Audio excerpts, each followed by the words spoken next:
Good morning students. আমরা Judith রাইটের লেখা হান্টিং স্নেক এই পোয়েমটা অ্যানালিসিস করছিলাম এবং আগের তিনটে ক্লাসে আমরা কবিতার তিনটে স্তবক নিয়ে আলোচনা করেছি। আজকে কবিতার লাস্ট স্ট্যান্জা বা সেই স্তবকটা আমরা আলোচনা করব। তোমরা তোমাদের টেক্সট বইয়ের 92 পাতার লাস্ট স্ট্যান্জাটা ভালো করে ফলো করো। প্রথমেই আমরা যেটা করি যে লাইন বাই লাইন কবিতাটাকে রিড করব, তারপরে ওয়ার্ড মিনিং লিখবো এবং সবশেষে বেঙ্গলি মিনিং এবং অ্যানালিসিস করব। So let's get started. Cold, dark and splendid he was gone into the grass that hid his prey. We took a deeper breath of day, looked at each other and went on. Cold মানে কি ঠান্ডা বা শীতল, dark মানে কি অন্ধকার, and splendid এবং splendid মানে কি ম্যাগনিফিসিয়েন্ট বা চমৎকার। হি ওয়াজ গন, সে চলে গেল। তো দেখো লাস্ট স্ট্যান্জাতে, in the last stanza of the poem, Judith Wright has used 3 adjectives to describe the great black snake. ওই বিরাট বড় কালো সাপটাকে বর্ণনা করার জন্য তিনটি বিশেষণ ব্যবহার করলেন। একটা বিশেষণ কি কোল্ড, COLD কোল্ড, 2 নম্বর হচ্ছে ডার্ক এবং 3 নম্বর হচ্ছে স্প্লেন্ডিড মানে হচ্ছে চমৎকার। এখন এর ভিতরেও কিন্তু একটা মানে আছে। কোল্ড মানে কি? কোল্ড মানে হচ্ছে ঠান্ডা। The word cold indicates the blood of the snake. সাপের যে রক্ত সেটা ঠান্ডা, এটা ইন্ডিকেট করছে। আবার কি cold also indicates symbolically death. তাহলে কোল্ডের একটা ইন্টারপ্রিটেশন কি হতে পারে যে কোল্ড শব্দটার মাধ্যমে কবি সাপটার যে রক্ত ঠান্ডা সেটাকে ইঙ্গিত করছেন। আর 2 নম্বর মানেটা কি, 2 নম্বর সিম্বলটা কি, যে কোল্ড শব্দের মাধ্যমে কবি মৃত্যুকে ইঙ্গিত করেছেন। অর্থাৎ তিনি বোঝাতে চেয়েছেন যে সাপটা হচ্ছে সাক্ষাৎ সিম্বল অফ ডেথ, মৃত্যুর প্রতীক। আবার দেখো cold also indicates the mental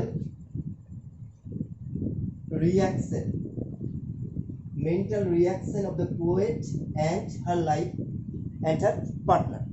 অর্থাৎ কোল্ড শব্দের মাধ্যমে কবি জুডিথ রাইট এবং তার সঙ্গে যে আননেমড আনআইডেন্টিফাইড যে পার্টনারটা ছিল বা কম্পেনিয়নটা ছিল, তাদের একটা মানসিক যে প্রতিক্রিয়া সেটাকে ইঙ্গিত করছে যে তারা কি সাপটাকে দেখে তারা ভয়ে শীতল হয়ে গেছিল। দে ওয়ার ফ্রোজেন দেয়ার, তাদের মেরুদণ্ড দিয়ে যেন একটা ঠান্ডা স্রোত বইছিল সেই সাপটাকে দেখে। কারণ কি সাপটা ছিল একটা হান্টিং স্নেক, একটা শিকারী সাপ। এবং আমরা জানি কি শিকারী সাপ সবসময় dangerous. The snake is a lethal predator, সে ছিল একটা ভয়ানক শিকারী। তাহলে এরকম একটা সাক্ষাৎ ভয়ানক শিকারী একটা বিশাল বড় একটা কালো সাপকে দেখে তারা প্রচণ্ড ভয় পেয়ে গেছিল এবং ভয়ে তাদের শরীরটা যেন শীতল হয়ে গেছে। ডার্কটা কিসে ইঙ্গিত করছে? The word dark indicates the colour of the snake. অর্থাৎ সাপের যে রং যে কালো ছিল, এটা এই ডার্ক অ্যাডজেক্টিভটার মাধ্যমে জুডিথ রাইট তুলে ধরেছেন। আবার ডার্কটা কিসের প্রতীক? Dark is the symbol of evil, যে মন্দ বা খারাপ দিক সেটার প্রতীক। Dark also indicates the vision of the poet and her companion. অর্থাৎ সাপটাকে দেখার পর পরিবেশে একটা অন্ধকারাচ্ছন্ন ভাব যেন সৃষ্টি হয়েছিল। তাহলে দেখো ফার্স্ট স্ট্যান্জাতে তোমার যেখানে অ্যাটমসফিয়ারটা ওয়ার্ম ছিল, সেখানে লাস্ট স্ট্যান্জাতে গিয়ে সেটা একটা কোল্ড হয়ে গেছে, একটা বিপরীত অ্যাটমসফিয়ার হয়ে গেছে। ফার্স্ট স্ট্যান্জাতে গিয়ে আমরা কি দেখলাম যে অটামনাল যে সান, শরৎকালে যে সূর্যটা, সেটা তোমার কী করেছিল, একটা চারিদিকে একটা আলোকিত করেছিল, আলো ঝলমলে একটা পরিবেশ ছিল। কিন্তু লাস্ট স্ট্যাঞ্জাতে গিয়ে কি দেখছি, the appearance of the snake, যে সাপের যে আবির্ভাব সেটা কি একটা অন্ধকারাচ্ছন্ন একটা পরিবেশের সৃষ্টি করেছে। কিসের অন্ধকার? কবি এবং তার লাইফ পার্টনারের মনের মধ্যে একটা অন্ধকার, একটা ভীতির সৃষ্টি হয়েছে, একটা ভয়ের সৃষ্টি হয়েছে, তাদের মনের মধ্যে যেন একটা ডার্কনেস ক্রিয়েটেড হয়েছে। অ্যান্ড স্প্লেন্ডিড, এবং স্প্লেন্ডিড মানে কি চমৎকার, অর্থাৎ by using the adjective splendid the poet actually this is describing the snake's beauty, অর্থাৎ সাপের যে সৌন্দর্য সেটাকে তিনি বর্ণনা করছেন। তাহলে দেখো তিনটে অ্যাডজেক্টিভ, কোল্ড, ডার্ক এবং স্প্লেন্ডিড। এই যে দেখো বিপরীত শব্দ পাশাপাশি বসছে, এই প্রক্রিয়া এখানে একটা বিশেষ একটা লিটারালি একটা ডিভাইস ইউজ করা হয়েছে যেটাকে বলছে জাক্সটাপোজিশন। জাক্সটাপোজিশনটা কি?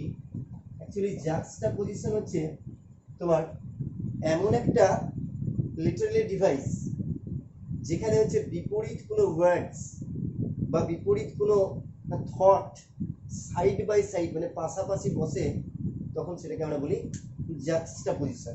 দেখো লক্ষ্য করে এখানে ডার্ক অন্ধকার, আবার স্প্লেন্ডিড চমৎকার, এটা পাশাপাশি বসছে। তো হাউ ইজ ইট পসিবল? এটা কীভাবে সম্ভব? অ্যাকচুয়ালি ডার্ক এবং স্প্লেন্ডিড এই দুটো অ্যাডজেক্টিভ পাশে বসিয়ে কবি বোঝাতে চেয়েছেন যে সাপটা সবসময় কিন্তু ভয়ঙ্কর হতে পারে। The snake may be dangerous, but if you maintain a distance from the snake will not be dangerous to you.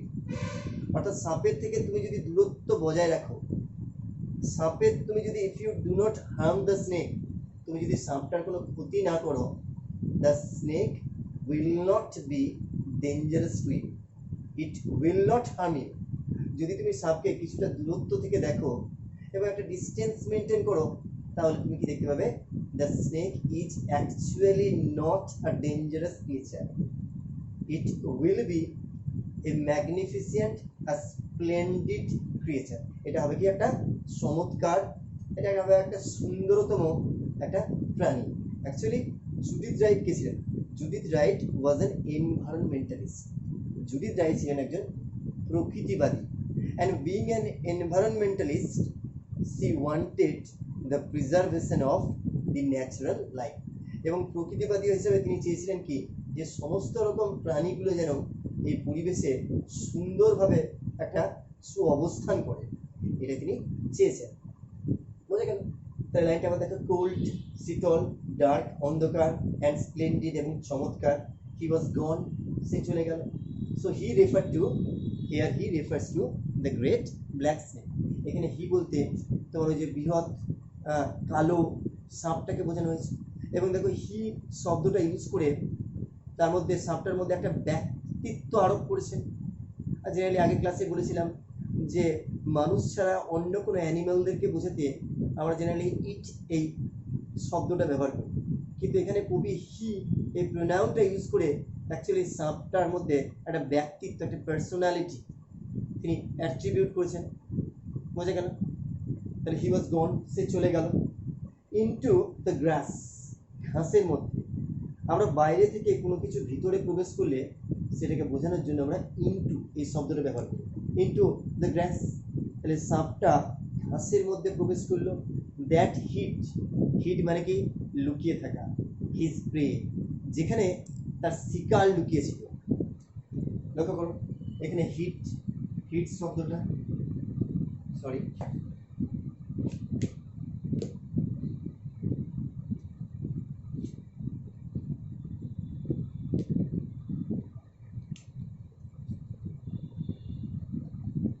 Hit means concealed, লুকিয়ে রাখা। আর আগের স্ট্যান্ডার্ড ছিল স্প্লেন্ডিড। স্প্লেন্ডিড মানে হচ্ছে ম্যাগনিফিসিয়েন্ট বা চমৎকার। এখানে ভুল না বলে আমি একটা চিহ্ন দিলাম, ঠিক আছে, এটা হাইফেন চিহ্নের মধ্যে একটা দিলাম, ম্যাগনিফিসিয়েন্ট। ইনটু দ্য গ্রাস, ঘাসের মধ্যে, দ্যাট হিট, যেখানে লুকিয়েছিল, হিজ প্রে, তার শিকার। দ্বিতীয় নম্বর লাইনে কবি একটা অলংকার ইউজ করলেন যেটার নাম হচ্ছে পার্সোনিফিকেশন। আগের ক্লাসে বলেছিলাম যে পার্সোনিফিকেশন কি, যে personification is a figure of speech where a non living thing acts like a living thing, সেটাকে বলা হচ্ছে পার্সনিফিকেশন। তাহলে এখানে ঘাস, এই ঘাসের মধ্যে কবি কি করলেন, ব্যক্তিত্ব আরোপ করলেন, ব্যক্তিত্ব আরোপ করলেন। প্র্যাকটিক্যালি ঘাস তো কোনো কাজ করতে পারে না, কিন্তু এখানে দেখো ঘাসটা কি করছে, grass are giving shelter to the prey of the hunting snake. ওই শিকারী সাপটার যার পিছনে ধাওয়া করছিল সেটাকে এখানে শেল্টার দিল বা আশ্রয় দিল। ঠিক আছে, 3 number line, we took a deeper breath of day. We took মানে আমরা নিয়েছিলাম, so here we refer to the poet and her companion. এখানে উই বলতে বোঝানো হয়েছে কবি এবং তার কম্পেনিয়নকে। টুক নিয়েছিলাম, আর ডিপার ব্রেথ, ডিপার মানে কি, ডিপার শব্দটার মানে হচ্ছে বাংলা মানে হচ্ছে গভীর, ইংরেজি প্রতিশব্দ হচ্ছে প্রোফাউন্ড, খাতা লিখে রাখবে প্রোফাউন্ড। ব্রেথ, ব্রেথ মানে কি নিঃশ্বাস, অফ ডে। তাহলে আমরা দিনের মধ্যে সব থেকে বড় নিঃশ্বাসটা নিয়েছিলাম। শব্দটাকে ইন্ডিকেট করছে না এই লাইনটা, this line indicates that so long they were motionless, এতক্ষণ তারা স্ট্যান্ড স্টিল হয়ে গেছিল, একদম নিশ্চুপ হয়ে গেছিল। Because the appearance of the snake made them panicked, অর্থাৎ সাপের যে আবির্ভাব সেটা তাদেরকে আতঙ্কগ্রস্ত হয়ে পড়েছিল। আবার এটাও হতে পারে যে they were mesmerized by watching the magnificent beauty of the snake, অর্থাৎ সাপের ওই বিশাল সৌন্দর্য দেখে তারা অভিভূত হয়ে গেছিল, এতটাই অভিভূত হয়ে গেছিল যে এমনকি তারা নিঃশ্বাস নিতেও কিন্তু তারা ভুলে গেছিল। They were relishing the beauty of the snake, তারা ওই সাপটার যে সৌন্দর্য সেটাকে উপভোগ করছিল। এবং যখন সাপটা চলে গেল, when the snake went away, when the snake entered into the grass, সে ঘাসের মধ্যে প্রবেশ করলো, তখন তারা যে ট্রান্স বা একটা স্পেলের মধ্যে ছিল, তারা হিপনোটাইজ ছিল, তারা অন্য জগতে একটা চলে গেছিল। সেই জগৎ থেকে তারা কি করছে, তাদের যে ট্রান্সটা সেটা ব্রেক করছে, তাদের স্পেলটা, যে হিপনোটাইজ ভাবটা একটা ইন্দ্রজালের মধ্যে তারা ছিল, হ্যাঁ, সেটা ব্রেক করছে এবং তারা আবার বাস্তবের জগতে ফিরে আসছে। এবং কি করছে, উই টুক, এবং তারা নিচ্ছে একটা ডিপার ব্রেথ, একটা গভীর নিঃশ্বাস, একটা গভীর নিঃশ্বাস নিচ্ছে। এই গভীর নিঃশ্বাস নিয়ে কি করছে, by taking a deep breath, actually they wanted to indicate that they were happy now, যে তারা একটা স্বস্তির নিঃশ্বাস ফেলেছে, তারা এখন হ্যাপি। এতক্ষণ তারা যেন ভয়ে একটা বিস্ময়ের ভাব একটা সৃষ্টি হয়েছিল, ভয় মিশ্রিত একটা বিস্ময়ের ভাব সৃষ্টি হয়েছিল এবং তাদের শরীরটা ঠান্ডা হয়ে গেছিল, তারা অভিভূত হয়ে গেছিল। কিন্তু যখন সাপটা চলে গেল, তখন তাদের সেই অভিভূত ভাবটা থেকে তারা আবার বাস্তবের জগতে এলো এবং তাদের মধ্যে যে প্যানিক, যে আতঙ্ক ছিল, সেই আতঙ্কগ্রস্ত ভাবটা কেটে গেল এবং তারা আবার হ্যাপি ফিল করলো, তারা একটা স্বস্তির নিঃশ্বাস অনুভব করলো। দে হিভড এ সাই অফ রিলিফ, তারা একটা স্বস্তির নিঃশ্বাস অনুভব করলো। লুকড অ্যাট ইচ আদার, তারা একে অপরের দিকে তাকালো। তাহলে এতক্ষণ পর্যন্ত তারা কিন্তু সেই সাপটার দিকে তাদের অ্যাটেনশনটা মানে দিয়েছিল। So long they gave their attention to the snake, ওই যে গ্রেট ব্ল্যাক স্নেকটার দিকে তারা তাদের দৃষ্টি দিয়েছিল। তারা সব কিছু ভুলে গেছিল, তারা একদম নিশ্চুপ একটা জড় পদার্থের মতো সাপটার দিকে তারা তাকিয়েছিল, গেজ করেছিল। এমনকি তাদের শরীরের অন্যান্য অঙ্গগুলো কিন্তু কাজ করছিল না, এমনকি তাদের ব্রেন উইথ স্কার্সলি থট, দেখো 3 নম্বর স্ট্যান্ডে বলছে উইথ স্কার্সলি থট, আমরা কদাচিৎ আমাদের মনের মধ্যে কোনো ভাবনা এসেছে, অর্থাৎ মনের মধ্যে সেই মুহূর্তে কোনো ভাবনা চিন্তাও আসেনি, চিন্তা ভাবনাগুলো যেন হল্ট বা স্টপ করে গেছিল। কিন্তু সাপটা চলে যাওয়ার পর তাদের সেই যে হিপনোটাইজ, একটা স্পেল ভাব, সেই স্পেলটা থেকে তারা রিলিভড হচ্ছে এবং একে অপরের দিকে তাকাচ্ছে। তাহলে একে অপরের দিকে তাকানো এটা ইঙ্গিত করছে কি, যে যে তারা যে একটা ওয়ান্ডার, একটা বিস্ময়ের ভাব ছিল, সেই বিস্ময়ের ভাব থেকে সেখান থেকে তারা বেরিয়ে এলো এবং হঠাৎ করে সাপের আবির্ভাবে একটা আনএক্সপেক্টেড সিচুয়েশন ছিল এবং সেই আনএক্সপেক্টেড সিচুয়েশন থেকে তারা যেন বেরিয়ে এলো এবং তারা একটা স্বস্তির নিঃশ্বাস ফেলে একে অপরের দিকে তাকালো এবং যেন বোঝাতে চাইলো যে বাবা বাঁচা গেল। হ্যাঁ, এরকম একটা ইন্ডিকেশন করতে লাগলো। এই লুকড অ্যাট ইচ আদার, এটার আবার আরেকটা মানে হতে পারে যে they realized the mystery of nature. তারা প্রকৃতির যে রহস্য, they also realized the power of nature. তারা প্রকৃতির যে ক্ষমতা সেই সম্পর্কেও কিন্তু তারা অবগত হলো। অর্থাৎ মানুষ, কবি বলতে চাইছেন যে মানুষ যতই বিজ্ঞান বা প্রযুক্তির ফলে যতই উন্নতি করুক না কেন, যতই সে প্রকৃতিকে নিজের হাতে মানে রাস ধরার চেষ্টা করুক না কেন, যতই প্রকৃতির উপর ডমিনেন্স বা প্রকৃতিকে যতই সে নিয়ন্ত্রণ করার চেষ্টা করুক না কেন, অ্যাকচুয়ালি প্রকৃতির কাছে এমন কিছু পাওয়ার আছে যে পাওয়ার দিয়ে প্রকৃতি কিন্তু মানুষকে চমকে দিতে পারে। প্রকৃতি মানুষের মধ্যে ভয়ের একটা সৃষ্টি করতে পারে। এটা কবি এবং তার পার্টনার রিয়েলাইজ করতে পারলো এবং এই রিয়েলাইজেশন করার পর তারা একে অপরের দিকে তাকালো। তাহলে একে অপরের দিকে তাকানোটাকে ইন্ডিকেট করছে যে realisation of the poet and her life partner and went on. এবং এতক্ষণ তারা হল্ট করেছিল, তারা স্টপ হয়েছিল রাস্তার মাঝে, আবার চলতে শুরু করলো। এই যে আবার চলতে শুরু করা, এর মধ্যে একটা ইঙ্গিত আছে যে আবার চলতে শুরু করলো কি নিয়ে? With a new realisation. একটা নতুন রিয়েলাইজেশন নিয়ে তারা চলতে শুরু করলো এবং সেই রিয়েলাইজেশনটা কি? যে প্রকৃতির মধ্যে কিন্তু সৌন্দর্য এবং ভয়াবহতা দুটো জিনিসই আছে। তো তারা এটাই বুঝতে পারলো যে অ্যাকচুয়ালি আমাদের ভূমিকাটা কি হওয়া উচিত? আমাদের ভূমিকাটা হওয়া উচিত যে প্রকৃতিকে রেসপেক্ট করা, প্রকৃতিতে অন্যান্য যে সমস্ত জীবজন্তু আছে সেগুলোর ক্ষতি না করা। এবং তারা এটাও বুঝতে পারলো যে প্রকৃতিকে আমরা যদি ক্ষতি না করি তাহলে কিন্তু প্রকৃতিও আমাদের কোনো ক্ষতি করবে না। এবং এই রিয়েলাইজটা তারা আলটিমেটলি তারা গেইন করলো বা অর্জন করলো। দেখো, প্রথম তিনটে স্ট্যাঞ্জা এবং লাস্ট স্ট্যাঞ্জার মধ্যে রাইম স্কিমের একটা তফাৎ আছে। প্রথম তিনটে স্ট্যাঞ্জার রাইম স্কিমটা কেমন ছিল? প্রথম তিনটে স্ট্যাঞ্জার রাইম স্কিমটা দেখবো ছিল A B A B A B A B A B A B. Last স্ট্যাঞ্জাতে গিয়ে রাইম স্কিমটা হয়ে যাচ্ছে এ বি বি এ। কেন রাইম স্কিমটা হচ্ছে? মনের মধ্যে প্রশ্ন আসতে পারে। কারণ হচ্ছে এই রাইম স্কিমটার চেঞ্জ এই জন্যই হচ্ছে বিকজ দে গেইনড রিয়েলাইজেশন।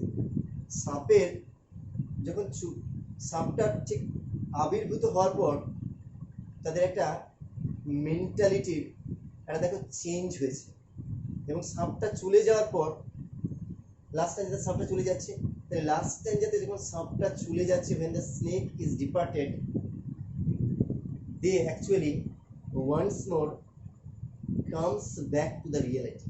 তারা কি করছে? আবার বাস্তবের জগতে ফিরে আসছে। অ্যান্ড যে আনফ্রিজিং মুভমেন্টটা ছিল সেই আনফ্রিজিং মুভমেন্টটা থেকে তারা কিন্তু বেরিয়ে আসছে। এবং এই জন্যই যে সাডেন একটা চেঞ্জ হচ্ছে, দে রিয়েলাইজ দ্য ডেঞ্জারাস সিচুয়েশন। তারা বুঝতে পারলো কি লাস্ট টাইম যাতে সে যে তারা একটা ডেঞ্জারাস সিচুয়েশনে ছিল এবং সেই ডেঞ্জারাস সিচুয়েশন থেকে তারা রিলিফ পেয়েছে। তাহলে লাস্ট টাইম যাতে আমরা যে রাইম স্কিমের চেঞ্জ দেখতে পাচ্ছি কী কারণের জন্য? প্রথমত যে লাস্ট টাইম যাতে গিয়ে দে রিয়েলাইজ, তারা একটা উপলব্ধি করতে পারছে যে তারা এতক্ষণ একটা ভয়ঙ্কর অভিজ্ঞতার মধ্যে ছিল। এবং লাস্ট টাইম যেতে গিয়ে তারা হচ্ছে once more came back to the reality, তারা বাস্তবের জগতে ফিরে আসছে। তো এটা গেল আমাদের লাস্ট স্ট্যাঞ্জার ইন্টারপ্রিটেশন। আশা করি তোমরা লাস্ট স্ট্যাঞ্জাটা বুঝতে পেরেছো। তো আজকের আলোচনা এখানেই শেষ করব। Thank you.